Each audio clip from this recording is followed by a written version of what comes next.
Ryan Garcia at Shakur Stevenson may reaction kay Tank Davis. Bakit si Jake Paul ang pinili niyang labanan? Sabi ni Stevenson, nakakahiya ang ginawa ni Tank Davis na ito dahil mas pinili pa niya si Jake Paul kumpara kay Stevenson.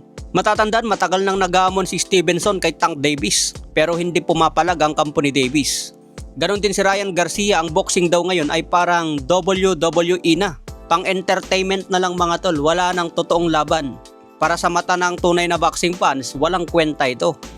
Ang makikinabang lang dito, si Jake Paul at Tank Davis, syempre malaki ang kita nila dyan. May sponsor silang dalawa at malaki ang kanilang followers. Kahit si Jake Paul, kahit hindi pa yan nag-champion, malaki ang followers niya.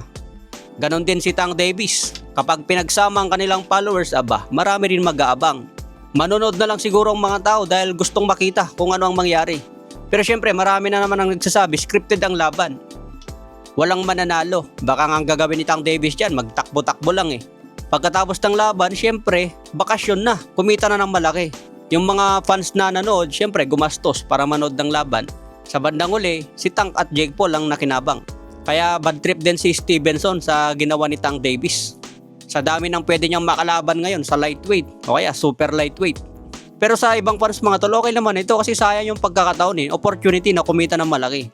Kasi hindi kikitain ni Tank Davis yung 40 million sa isang laban niya. Kunwari si Shakur Stevenson, hindi niya kikitain yung ganung kalaki. Baka ang kitain lang ni Davis laban kay Stevenson, $10 million. Ikukumpara mo naman sa kikitain niya kay Jake Paul na 40 million. Katumbas na ng ilang laban yon. Hindi pa mahirap. Maliban na lang kung tatama ng solid si Davis. Baka lumipad, lalabas ng ring.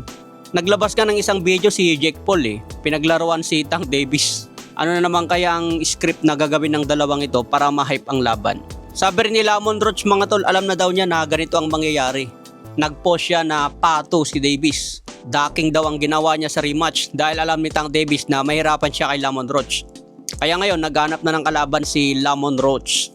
Wala pang reaction si Sean Gibbons tungkol sa magiging laban ni Manny Pacquiao. Kasi wala na si Tank Davis sa pagpipilian Antayin lang natin na maglabas ng announcement si Sean Gibbons. Sa ibang banda naman, bakbakan sa Trillia in Manila ngayong October. Abangan natin yan. Hindi pa sigurado kung sino ang kalaban ni Mark Magsayo. Ganon din si Weljan Mindoro mga tol. Posibleng makalaban din sa October sa Trillia in Manila. Siyempre, wag natin papalampasin ang event na yan. Pupuntahan natin yan. Sana magkaroon na lang ng exhibition si Manny Pacquiao sa October para makasabay siya dito sa Trillia in Manila. Pwede niyang i-exhibition si Eric Morales mga tol. Diba nagte-training na rin si Eric Morales. Nag-upload na siya ng mga boxing training niya.